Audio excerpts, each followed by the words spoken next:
یہ ہے وہ امانت. تو انا عرضنا الامانة على السماوات والارض والجبال فابين ان يحملنها واشفقن منها وحملها الانسان انه كان ظلوما جهولا. تو یہ وہ اتنا بھاری بھرکم امانت ہے کہ آسمانوں نے بھی اس کے تحمل کا انکار کیا، زمین نے بھی تحمل کا انکار کیا، پہاڑوں نے بھی تحمل کا انکار کیا، اور انسان نے اس کا بیڑا اٹھانے کا فیصلہ کر دیا. لیکن علت بتا دی کہ انه كان ظلوما جهولا.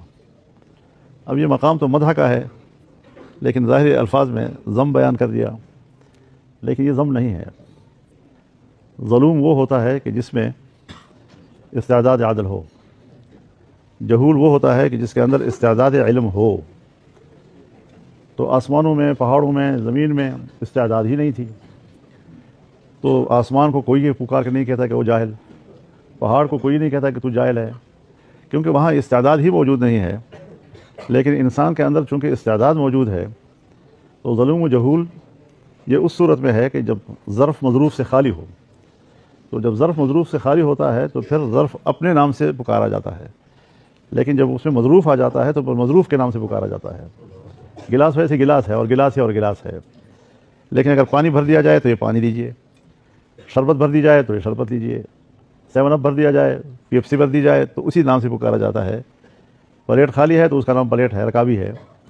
لیکن اگر اس میں سالن ڈال دیا جائے تو یہ سالن لیجئے، یہ سبزی لیجئے، یہ حلوہ لیجئے، تو مظروف کے نام سے پکارا جاتا ہے. کیسے مزہ آ گیا آپ کو؟ حلوہ واقعی میٹھی چیز ہے، پوری مجلس کو میٹھا کر دیتا ہے. تو اس لیے جب خالی برتن ہے تو پھر ظلوم بھی کہلائے گا، لیکن اس میں عدل بھرنے کی گنجائش ہے، صلاحیت ہے، استعداد ہے. اور جہول کہہ دیا تو یہ برتن کا، خالی برتن کا نام ہے، لیکن مطلب یہ ہے کہ اس میں استعداد ہے اس بات کی کہ اس کو آپ علم سے بھر دیں.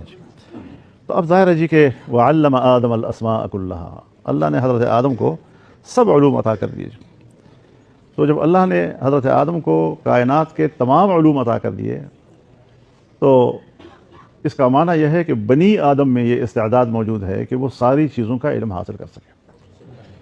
تو سمندر کے نیچے، آسمانوں سے اوپر، خلاؤں میں، زمین کے اندر، جہاں جہاں پر اللہ نے کوئی نعمتیں پیدا کی ہے یا علوم پیدا کیے ہیں یا چیزوں کی حقیقتوں کو تلاش کرنا ہے، تو یہ انسان کی قدرت ہے. اور آج کی سائنس اور نئے ایجادات، نئے انکشافات، یہ سب علم آدم الاسماء کا مظہر ہے کہ بنی آدم اب ان چیزوں کو حاصل کر رہا ہے. تو علم منقسم نہیں ہے، ہم نے منقسم کیا ہے، انگریز نے منقسم کیا ہے، دینی علم، عصری علم، فلاں فلاں چیز. ہاں البتہ الرحمن علم القرآن، علم القرآن یہ ایک خصوصی نعمت ہے جو اللہ کی طرف سے علم کے اندر عطا کی گئی ہے. تو علم عام ہے، اور قرآن کی نعمت جو ہے اس کو نعمت خاصہ کہا جا سکتا ہے.